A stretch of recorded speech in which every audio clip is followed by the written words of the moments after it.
সিয়াম সাধনা করেছিলাম, তারাবির নামাজ আদায় করেছিলাম, সময় মতো ইফতার করেছিলাম, সময় মতো সাহারি খেয়েছিলাম। রব্বুল আলামিন, আয় আল্লাহ, আপনার হুকুম ছিল এজন্য পালন করেছি। রব্বুল আলামিন, পরিপূর্ণ হক আদায় করতে পারিনি।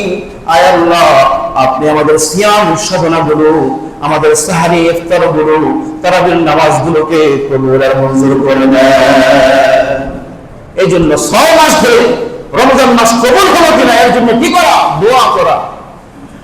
বাকি 5 মাস আবার রমজান পাওয়ার জন্য আল্লাহ পাকের নিকটে বারবার দোয়া করা।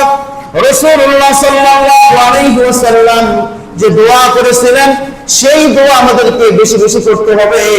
যে ব্যক্তি আবার সামনের রমজান পাবে, সে অবশ্যই লাইলাতুল কদর পাবে। কি পাবে?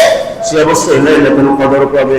আমরা একটা লাইলাতুল কদর পার করে ফেলেছি, যে লাইলাতুল কদরের মধ্যে আল্লাহ পাক আমাদের ভাগ্যগুলোকে নির্ধারণ করে দিয়েছেন। কে কতটুকু রিজিক খাবে, কে কতটুকু বাতাস গ্রহণ করবে, এই ব্যক্তি আগামী বছর পর্যন্ত বাঁচবে কিনা, এই ব্যক্তি আগামী বছরের ভিতরে ইন্তেকাল করবে কিনা, রব্বুল আলামিন ফেরেশতাদের মাধ্যমে সবগুলো লিপিবদ্ধ করে রেখেছে। এই জন্য আবার সামনে